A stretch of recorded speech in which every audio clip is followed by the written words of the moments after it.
ಚರ್ಚೆ ನಡೆದಿದೆ ಟಿವಿಯಲ್ಲಿ, ಅಲ್ಲಿ ಇಲ್ಲಿ ಎಲ್ಲಾ ಕಡೆಗಳಲ್ಲಿ.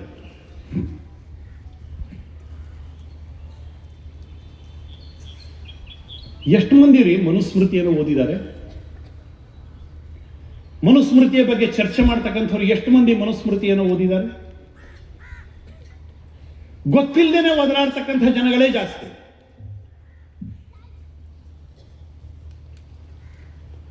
ನಮ್ಮ ದೇಶದ ಋಷಿ ಪರಂಪರೆ ಏನಿದೆ ಅದು ವಸಿಷ್ಠರಾದಿಯಾಗಿ ಋಷಿ ಪರಂಪರೆ ಏನಿದೆ 100ಕ್ಕೆ 90 ಜನ ಅವರು ಯಾರು ಬ್ರಾಹ್ಮಣರಲ್ಲ. ಅವರೆಲ್ಲರೂ ಕೂಡ ಹಿಂದುಳಿದ ಸಮಾಜದಿಂದ ಬಂದಿರತಕ್ಕಂಥವ್ರು. ನಮಗೆ ಇವತ್ತು ಯಾರದೋ ಫೋಟೋ ಕಾಣುತ್ತೆ ನಮ್ಮ ಸಮಾಜದ ಪ್ರಮುಖರು ಅಂತ. ಆದರೆ ಈ ದೇಶಕ್ಕೆ, ಈ ಜಗತ್ತಿಗೆ ವೇದಗಳನ್ನ ವಿಂಗಡಿಸಿ ಕೊಟ್ಟಿರ್ತಕ್ಕಂಥ ವ್ಯಾಸರು ಮೀನುಗಾರರ ಮಗ. ವ್ಯಾಸ ಬೋಯಿತಿಯ ಮಗ ಅಂತ ಬಸವಣ್ಣನವರೇ ಹೇಳ್ತಾರೆ. ವೇದಗಳನ್ನ ವಿಂಗಡಿಸಿ ಕೊಟ್ಟಿರ್ತಕ್ಕಂಥವ್ರು ವ್ಯಾಸ ಮೀನುಗಾರರ ಮಗ. ವಸಿಷ್ಠ ಯಾರೇ ಆದರೂ ಕೂಡ, ಯಾರೇ ಋಷಿ ಮುನಿಗಳು ತಪಸ್ಸು ಮಾಡಲಿ ಅವರಿಗೆ ಬ್ರಹ್ಮರ್ಷಿ ಅಂತ ಬಿರುದನ್ನ ಪಡ್ಕೋಬೇಕು ಅಂತಂದ್ರೆ ವಸಿಷ್ಠರ ಹತ್ರ ಹೋಗ್ಬೇಕಿತ್ತು. ವಸಿಷ್ಠ ವೇಶ್ಯೆಯ ಮಗ, ಜಾತಿಯೇ ಗೊತ್ತಿರಲಿಲ್ಲ. ಅವರ ಹೆಂಡತಿ ಅರುಂಧತಿ ಮಾದಿಗರ ಹೆಣ್ಣು ಮಗಳು. ಇವತ್ತು ಕೂಡ ಮದುವೆ ಆದ ನಂತರ ಅರುಂಧತಿ ವಸಿಷ್ಠ ನಕ್ಷತ್ರವನ್ನ ಎಷ್ಟೋ ಮನೆಗಳಲ್ಲಿ ತೋರಿಸ್ತಾರೆ, ಸಂಪ್ರದಾಯ ಅದು. ಋಗ್ವೇದದಲ್ಲಿ ಐತರೇಯ ಬ್ರಾಹ್ಮಣ ಅಂತ ಬರುತ್ತೆ, ಒಂದು ಭಾಗ ಬರುತ್ತೆ. ಆ ಐತರೇಯ ಮಹರ್ಷಿ ಆತ ಅತ್ಯಂತ, ನೀವು ಕೆಳಗಡೆಯಿಂದ ಕೆಳಗಡೆ ಹೇಳ್ತಕ್ಕಂಥ ಜಾತಿಯಿಂದ ಬಂದಿರತಕ್ಕಂಥವನು ಐತರೇಯ. ಅವನು ಋಗ್ವೇದದ ಮಂತ್ರಗಳನ್ನ ಕಂಡುಕೊಂಡ ಐತರೇಯ ಬ್ರಾಹ್ಮಣ ಅಂತ ಒಂದು ಭಾಗನೇ ಇದೆ.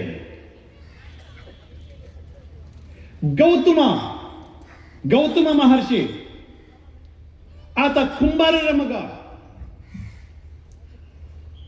ಋಷ್ಯಶೃಂಗ ಮಹರ್ಷಿ ಆತ ಜಿಂಕೆಯನ್ನು ಬೇಟೆಯಾಡ್ತಕ್ಕಂಥ, ಜಿಂಕೆಯನ್ನು ಹಿಡಿತಾ ಇರತಕ್ಕಂಥವರ ಪರಂಪರೆಯಲ್ಲಿ ಹುಟ್ಟಿರ್ತಕ್ಕಂಥವನು. ಸತ್ಯಕಾಮ ಜಾಬಾಲ ಅತ್ಯಂತ ದೊಡ್ಡ ಮಂತ್ರದೃಷ್ಟಾರ. ಅವರಿಗೆ ಅಪ್ಪ ಯಾರು ಅಂತಾನೆ ಗೊತ್ತಿರಲಿಲ್ಲ. ಇವತ್ತು ಕೂಡ ತುಂಬಾ ಜನ ಕೇಳ್ತಾರೆ.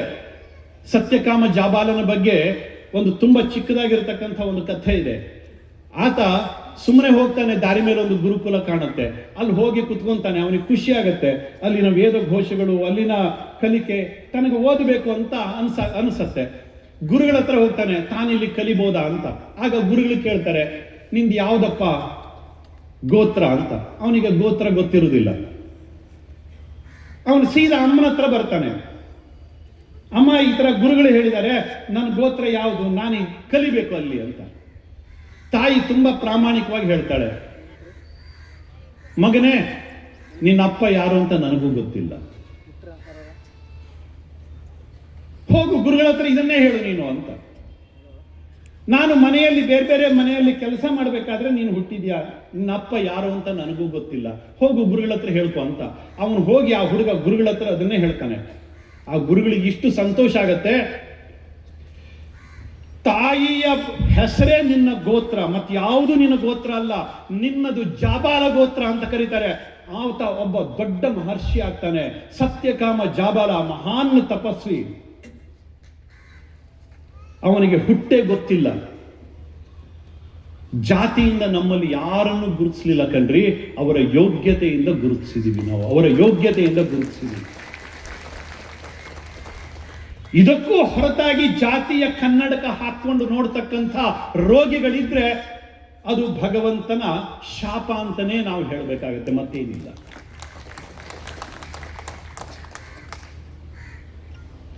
ನೂರಕ್ಕೆ 90% ಋಷಿ ಮುನಿಗಳು ಬ್ರಾಹ್ಮಣರೇ ಅಲ್ಲ. ವಾಲ್ಮೀಕಿ ಎಸ್ ಟಿ ಸಮುದಾಯಕ್ಕೆ ಸೇರಿರ್ತಕ್ಕಂಥವನು. ನನಗೆ ಜಾತಿ ಇಲ್ಲ, ಆದ್ರೆ ಎಲ್ಲರ ಕಣ್ಣುಗಳು ಜಾತಿಯಿಂದನೇ ಸಮಾಜವನ್ನು ನೋಡ್ತದಲ್ಲ, ಅದಕ್ಕೂ ಅದೇ ಭಾಷೆಯಲ್ಲಿ ನಾನು ಮಾತಾಡ್ಬೇಕಲ್ಲ, ಇಲ್ಲದ್ರೆ ಅರ್ಥ ಆಗುದಿಲ್ಲ.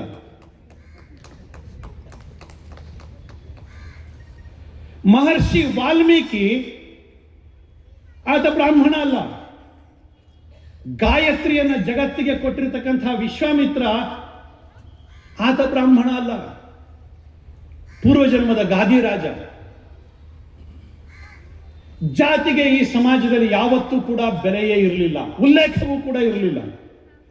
ಅದನ್ನ ಆ ವಿಕಾರವನ್ನು ಹುಟ್ಟು ಹಾಕಿದ್ದು ನಮ್ಮಂಥ ಅತಿ ಬುದ್ಧಿವಂತರು. ಅವನು ಮೇಲೆ, ಅವನು ಕೆಳಗಡೆ, ಅವನು ಹಾಗೆ, ಇವನು ಹೀಗೆ ಇಲ್ಲದನ್ನ ನಾವು ಹುಟ್ಟು ಹಾಕಿದ್ದು ನಮ್ಮಂಥ ಅತಿ ಬುದ್ಧಿವಂತರು, ಮತ್ತಾರು ಅಲ್ಲ. ಈ ಸಮಾಜ ಅದಕ್ಕೆ ಬೆಲೆ ಕೊಟ್ಟಿರಲಿಲ್ಲ. ದಯವಿಟ್ಟು ಸ್ವಾಮಿ ಇದನ್ನ ಓದ್ಕೋಬೇಕು, ತಿಳ್ಕೋಬೇಕು. ನಮ್ಮ ಪರಿಚಯ ನಮಗೆ ಆಗಬೇಕು ಅಂತಂದ್ರೆ ಈ ರೀತಿಯ ಗ್ರಂಥಗಳನ್ನು ಓದಬೇಕು, ಇತಿಹಾಸವನ್ನು ತಿಳ್ಕೋಬೇಕು. ಇತಿಹಾಸದಲ್ಲಿ ಏನ್ ಹೇಳಿದ್ದಾರೆ?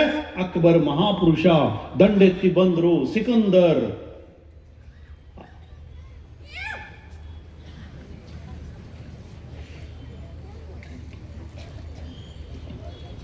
ಹಿಂದೂ ಸಮಾವೇಶದ ಈ ಒಂದು ಪರ್ವಕಾಲದಲ್ಲಿ ಸ್ವಾಮಿ ನಮ್ಮ ಜೀವನದಲ್ಲಿ ಒಂದು ಸಂಕಲ್ಪ ಮಾಡೋಣಂತೆ. ನಮ್ಮ ಸಣ್ಣ ಸಣ್ಣ ಸಂಪ್ರದಾಯಗಳು ಇದೆಲ್ಲ ಇದ್ದೇ ಇರುತ್ತೆ, ಆದರೆ ಸಮಾಜದ ಕರೆ ಬಂದಾಗ ಮಾತ್ರ ಅದನ್ನೆಲ್ಲ ಬದಿಗಿಟ್ಟು ನಾನೊಬ್ಬ ಹಿಂದೂ ಅಂತ ಮುಂದ್ಗಡೆ ಹೋಗ್ತೇನೆ.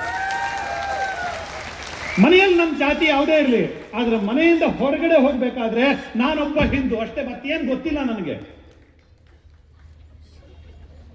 ಸಮಾಜದ ಅವಶ್ಯಕತೆ ಬಂದಾಗ ನಾನೊಬ್ಬ ಹಿಂದುವಾಗಿ ಎದ್ದು ನಿಲ್ತೇನೆ.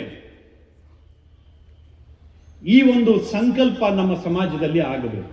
ಆಗ ನೋಡಿ ಈ ಸಮಾಜವನ್ನು ಹಿಡಿದು ನಿಲ್ಲಿಸ್ಲಿಕ್ಕೆ ಮತ್ತೆ ಯಾರ ಹತ್ರ ಆಗೋದಿಲ್ಲ, ಯಾರ ಹತ್ರ ಆಗೋದಿಲ್ಲ.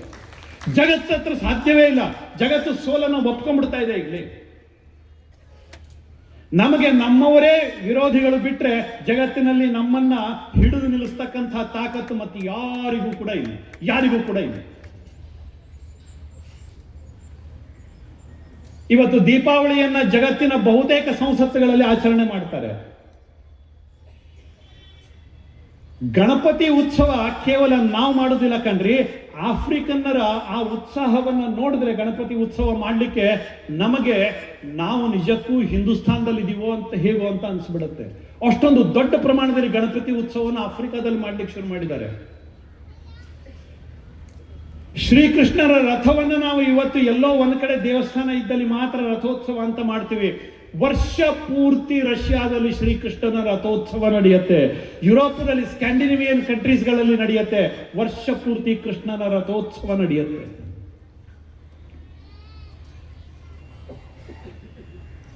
ಜಗತ್ತು ನಮ್ಮನ್ನು ಒಪ್ಕೊಳ್ತಾ ಇದೆ. ಅದಕ್ಕೆ ತಕ್ಕಂತೆ ಎದ್ದು ನಿಂತ್ಕೋಬೇಕು, ಅದಕ್ಕೆ ತಕ್ಕಂತೆ ಎದ್ದು ನಿಂತ್ಕೋಬೇಕು. ಸಂಘ ಬಂದು ಹೇಳ್ತಾ ಇದೆ, ಸಂಘದ ಕಾರ್ಯಕರ್ತರು ಮನೆ ಮನೆಗೆ ಬಂದು ಪಾಪ ಅವ್ರಿಗೆ ಏನು ಉದ್ಯೋಗ ಇಲ್ವಾ ಅಂತ ಅನ್ಸ್ಬಿಡುತ್ತೆ. ಎಷ್ಟು ಸರಿ ಮನೆಗೆ ಬರ್ತಾರೆ, ಒಂದು ಪಾಂಪ್ಲೆಟ್ ಕೊಡ್ತಾರೆ, ನಾವೆಲ್ಲ ಹಿಂದೂ ಸಮಾಜ ಅಂತ ಹೇಳ್ತಾರೆ. ಎಷ್ಟೋ ಸರಿ ಅತಿ ಬುದ್ಧಿವಂತರಿಗೆ ಅನಿಸ್ಬಿಡುತ್ತೆ ಇವರಿಗೆ ಬೇರೆ ಕೆಲಸ ಇಲ್ವಾ ಅಂತ. ಅಂಥವರೇ ದೇಶ ಕಟ್ಟಿರುವುದು, ಅವರೇ ದೇಶ ಕಟ್ಟಿರುವುದು.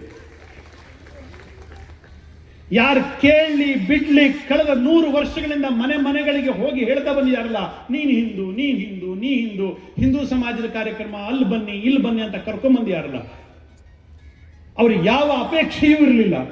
ಅವರು ಈ ಸಮಾಜವನ್ನು ಕಟ್ಟಿದ್ದಾರೆ. ಸಮಾಜವನ್ನ ಇವತ್ತು ಈ ಸ್ಥಿತಿಯಲ್ಲಿ ವಿಶ್ವಾಸದಲ್ಲಿ 4 ಜನ ಸೇರಿ ನಾವು ನಮ್ಮ ಬಗ್ಗೆ ಮಾತಾಡ್ತೀವಿ, ಹೆಮ್ಮೆಯಿಂದ ನಾವು ಇವತ್ತು ಹಿಂದುತ್ವದ ಬಗ್ಗೆ ಜಯಘೋಷ ಹಾಕ್ತೀವಿ. ಇದಕ್ಕೆ ಕಾರಣ ಆ ಅದೃಶ್ಯ ಶಕ್ತಿಗಳು ನಿಮ್ಮ ಮನೆ ಮನೆಗೆ ಬಂದು ಯಾರು ನಿಮ್ಮನ್ನು ತಿಳಿದು ಹೇಳಿದ್ರಲ್ಲ, ಅವ್ರು ಯಾರು ದೊಡ್ಡ ಲೀಡರ್ಗಳಲ್ಲ, ಯಾರಿಗೂ ದೊಡ್ಡ ದೊಡ್ಡ ಪತಾಕೆಗಳಿಲ್ಲ. ಆದ್ರೆ ಅವರೇನೇ ಈ ಸಮಾಜದಲ್ಲಿ ಬದಲಾವಣೆಯನ್ನು ತಂದರು. ಸಂಘದ 100 ವರ್ಷದ ಈ ಒಂದು ಪರ್ವಕಾಲದಲ್ಲಿ ನಮ್ಮ ಸಮಾಜದ ಹಿಂದಿನ ಇತಿಹಾಸ, ಇವತ್ತಿನ ನಮ್ಮ ಸ್ಥಿತಿ, ಮುಂದಿನ ನಾವು ದಾಪುಗಾಲಿಡಬೇಕಾದಂತಹ ಒಂದು ದಿಕ್ಕು, ಇದನ್ನ ಯೋಚನೆ ಮಾಡೋದು ಒಳ್ಳೆಯದು. ಕಳೆದ 1000 ವರ್ಷದ ಹಿಂದಿನ ಭವಿಷ್ಯ ನಮ್ಮದು ಆಗ್ಬೇಕು, ಆ ಒಂದು ವೈಭವ ನಮಗೆ ಸಿಗಬೇಕು. ಚೀನಾದಲ್ಲಿ ಶಾವಲಿನ್ ಟೆಂಪಲ್ ಅಂತ ಇದೆ. ಕೇರಳದಿಂದ ಬೋಧಿವರ್ಮ ಹೋದ, ಅಲ್ಲಿ ಆಯುರ್ವೇದವನ್ನು ಹೇಳಿಕೊಟ್ಟ, ಯುದ್ಧ ಕಲೆಯನ್ನು ಕಲಿಸಿಕೊಟ್ಟ. ಅವನ ಹೆಸರಿನಲ್ಲಿ ಅಲ್ಲೊಂದು ಟೆಂಪಲ್ ಕಟ್ತಾರೆ. ಇವತ್ತು ಜಗತ್ತಿನ ತುಂಬಾ ದೊಡ್ಡ ಆಕರ್ಷಣೀಯ ಕೇಂದ್ರ ಶಾವಲಿನ್ ಟೆಂಪಲ್. ಚೈನಾದಲ್ಲಿ ನಾಗರಿಕತೆಯನ್ನು ಹೇಳಿಕೊಟ್ಟಿದ್ದು ಭಾರತ. ಸರ್ಕಾರ ಹೇಗೆ ಬೇಕಾದರೂ ಇರಲಿ, ರಾಜಕಾರಣಕ್ಕೋಸ್ಕರ ಏನ್ ಬೇಕಾದರೂ ಕೆಲವು ಮಂದಿ ಮಾಡ್ತಾರೆ. ಆದ್ರೆ ಚೈನಾದ ಜನ ಭಾರತದವರನ್ನ ಕೊಡೋ ಗೌರವ ನೋಡಿದ್ರೆ ನಿಜಕ್ಕೂ ಕೂಡ ನಾವು ಯಾರೇ ಬೇಕಾದ್ರೂ ಹೋಗ್ಲಿ, ಸಾಮಾನ್ಯ ಜನ, ನೀವು ಹಳ್ಳಿಗಳಿಗೆ ಹೋಗಿ, ನಗರಗಳಿಗೆ ಹೋಗ್ಬೇಡ್ರಿ, ಸೋ ಕಾಲ್ಡ್ ಎಜುಕೇಟೆಡ್ ಜನ ಅವರು ಕೆಲವೊಂದ್ಸರಿ ಮನುಷ್ಯರ ತರ ಇರ್ತಾರೆ ಅಷ್ಟೇನೆ. ಸೋ ಕಾಲ್ಡ್ ಎಜುಕೇಟೆಡ್ ಜನ ಮನುಷ್ಯರ ತರ ಅವರು ಡ್ರೆಸ್ ಹಾಕೊಂಡಿರ್ತಾರೆ ಅಷ್ಟೇನೆ. ಅವರ ಹೃದಯದಲ್ಲಿ ಮನುಷ್ಯತ್ವ ಇದೆ ಅಂತ ಹೇಳಲಿಕ್ಕೆ ಆಗುದಿಲ್ಲ. ಕ್ಯಾಲ್ಕುಲೇಷನ್.